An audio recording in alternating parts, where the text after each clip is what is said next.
Hello everyone, HighMage here to do a video series. Let's call it PvP 101. So this is the first in a few videos to get folks oriented to participating in Alliance Wars PvP in Elder Scrolls Online.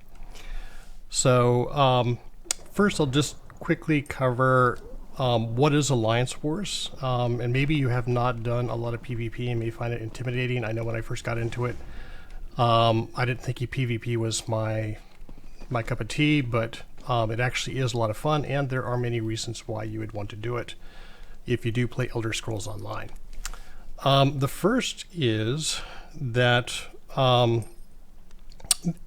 by doing PvP, you earn Alliance points, which is actually a form of currency in game, and you can use those points to buy gear and other things. It also opens up the PvP gear. So you'll get gear drops, which will allow you to collect that gear for your sticker book in the game, so you can reconstruct it later. Or you can use the currency to actually buy the gear.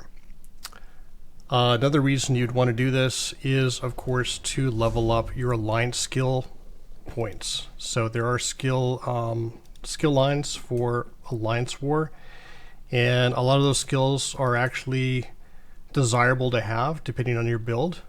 So you don't necessarily need to do or would do PvP to want to have a lot of these skills that are in these skill lines. And the only way to level these up is to do PvP, either in Alliance Wars or Battlegrounds.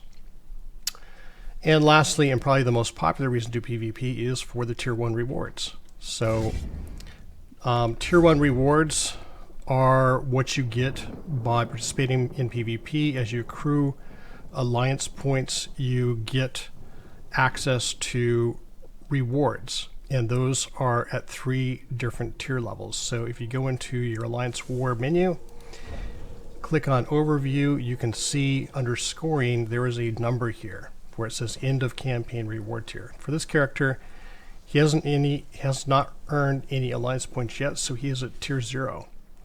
Once you're in 25,000 points, which takes roughly about an hour on average, you would have Tier 1. At Tier 1, you would get a geode with 50 transmutation crystals, some gold, and some wall repair kits. As you advance to Tier 2, you would get 50 transmutes, some 5 blue gear items, as well as more gold. And then Tier 3, you get purple gear, 5 purple gear items. And of course, if your Alliance actually wins the campaign, then you actually get gold jewelry out of that. So it's actually worth it. Most people do it for the Tier 1s, which is the 50 transmutes that you get at the end of a 30-day campaign. Now, one of the reasons that, actually, let me give you a quick overview. If we go into the map and click on Cyrodiil, which is here in the center, you can actually take a look at the zone and see the current status of the Alliance War. So the alliances are 3 different colors. You have Evanhart Pact, which is red, Daggerfall Covenant, which is yellow, and Aldmeri Dominion, Daggerfall Covenant is blue, and then Aldmeri Dominion is yellow. So you can see that the bases, or home base, is at each of these corners of this triangular shaped zone. The zone is very large. And the campaign lasts for 30 days. At the end of the 30 days, all of the Tier 1 rewards are paid out and sent out via mail in-game. All right, so the question is, how do you actually get into Cyrodiil? How do you actually become part of the campaign? Very easy. By default, the keybind is L on your keyboard. That opens up the Alliance War menu. And from here, if you click on the upper right-hand icon, that's Campaigns. And here you would select which campaign you want to participate in. And there are different ones. The Alliance Locked campaign locks you in, meaning that if you participate in that campaign, all of your characters of that faction would have to participate in that campaign over the course of 30 days if it's a 30-day campaign. Standard no CP is for those that do not wish to compete against other players that may have more CP. It sort of levels the playing field. So your CP points do not count for anything in this campaign, and there's also some restriction around the type of gear that would work in this campaign. Standard campaign is, again, it's an open campaign, but there's no restrictions on CP or gear. And then there is a campaign for characters level 50 or below. So if you don't have a low-level character and don't feel comfortable competing against a fully developed, highly ranked CP character from another faction, then you could go to this one. So for this example, we'll go to Ravenwatch, and you can see that there's a little house icon. So if you look at the bottom right-hand corner as you hover over the campaign, you could either enter that campaign by hitting E, or if we wanted to make another campaign our home, you would hit R, and that would be your home campaign. The reason why that is important is you have to declare a campaign to be your home in order to get, in order for the CP earned, the alliance points earned in that campaign to count for your tier 1 rewards. So a lot of times players may wonder why they did not get their tier 1 reward yet. Even though they participated heavily in the campaign, it's probably because you did not select that campaign as your home. So it's a very common mistake. But let's go ahead and go in. So again, we'll hit enter, and it puts you into a small waiting queue in order to get into the campaign. You accept it.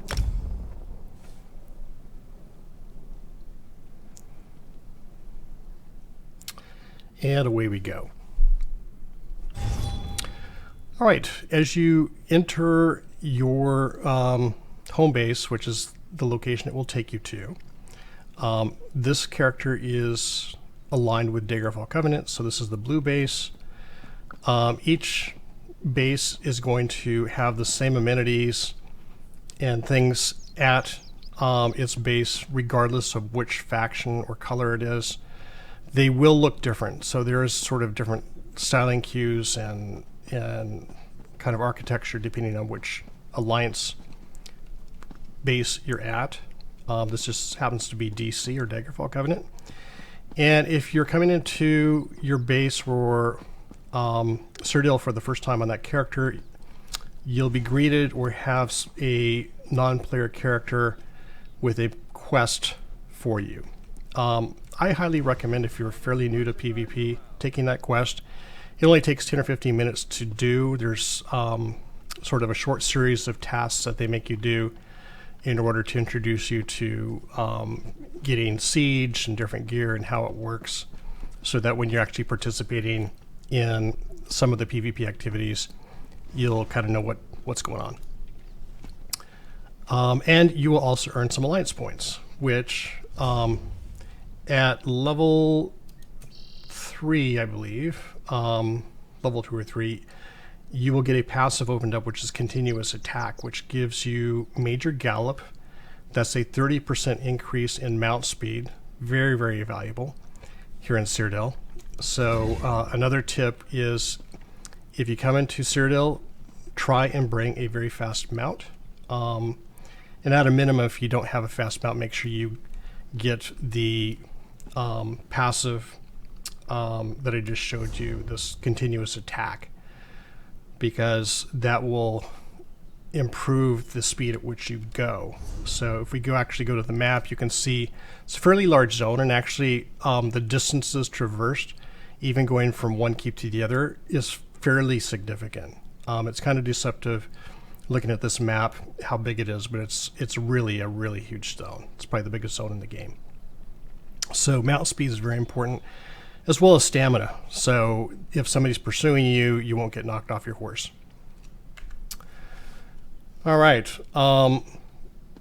So that basically is the overview of kind of coming into Cyrodiil, why you would do it, how to get here. I will be putting out another video that goes into more detail around sort of basic gear setups, as well as working with Siege and getting it set up if you're trying to take places on the map. So look out for those. Thanks.